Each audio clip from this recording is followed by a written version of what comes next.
Helicobacter pylori is another bacteria where the name itself gives us a decent amount of information. Helico describes its helical shape, and pylori tells us where we can find it, near our pylorus, in the antrum of our stomach. And Helicobacter pylori isn't a rare infection either, it's really important. In fact, studies show that almost 80% of adults in developing countries have been infected with H. pylori at some point in their life. Even in the US, almost 50% of older adults have been carriers. We decided to name the Helicobacter pylori illustration the helicopter pilot. So here's our helicopter. We chose a helicopter because it sounds like Helicobacter. That's pretty obvious. But another nice coincidence is that helicopters have these propellers which spin and move the helicopter. Similarly, Helicobacter spins and whips its flagella around to propel it around the stomach.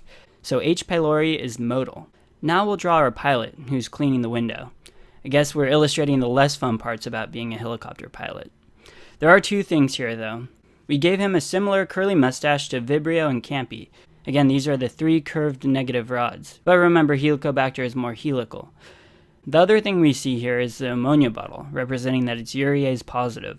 Of all the organisms that are urease positive, for this one, urease is probably the most important. Urease again splits urea into ammonia and CO2, which helps reduce the acidity of the environment, and it's absolutely necessary for H. pylori to invade the stomach.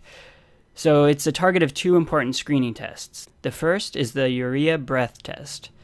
For this test, patients would swallow urea labeled with radioactive carbon, which is then split into CO2 and ammonia, and this CO2, now with the radioactive carbon, is exhaled. If radioisotopes are detected on exhalation, then that means that there's a urease-positive organism in your stomach. The second clinical test you can do is biopsy during endoscopy, and then directly check for urease with a rapid test.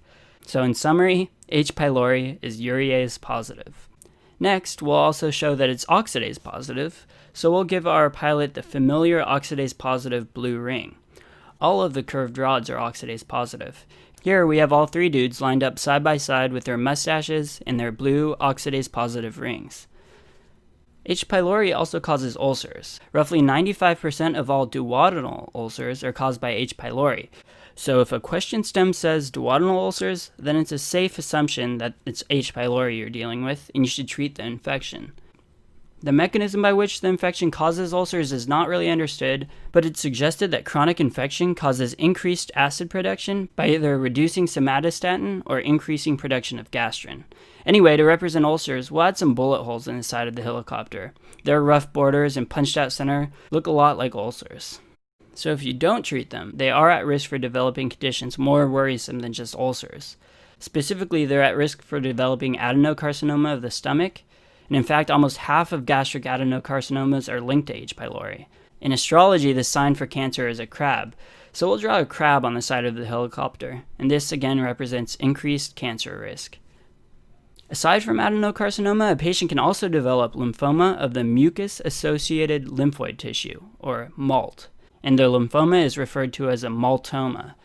The interesting thing about a maltoma is that if you successfully treat and eliminate the H. pylori infection, the maltoma will generally go away. So how are we going to represent mucus-associated lymphoid tissue? Well, after he sprays the window, which may be covered in bugs and all sorts of mucus, he wipes them down with these tissues. So now these tissues are mucus-associated, and he discards them. So this pile of tissues, you'll have to remember, are mucus-associated lymphoid tissues, or MALT. Now I should probably discuss how to treat H. pylori infections. They're actually pretty notoriously difficult to treat. They require at least triple therapy and sometimes even quadruple therapy. So the standard triple therapy protocol was challenging for me to remember, but I think we've done a really great job to make these memorable. So the first medication you'll want to start them on is a proton pump inhibitor. So this is to counter that increased acid production caused by chronic H. pylori.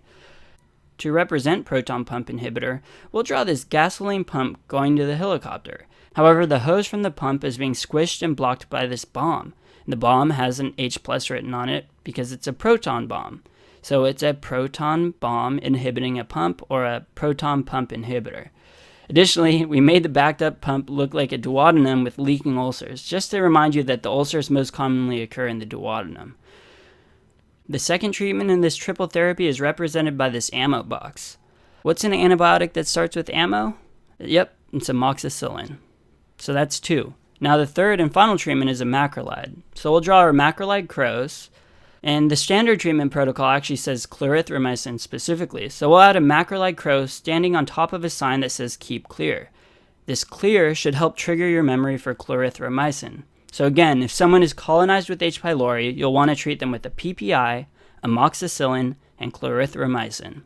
And that wraps up H. pylori.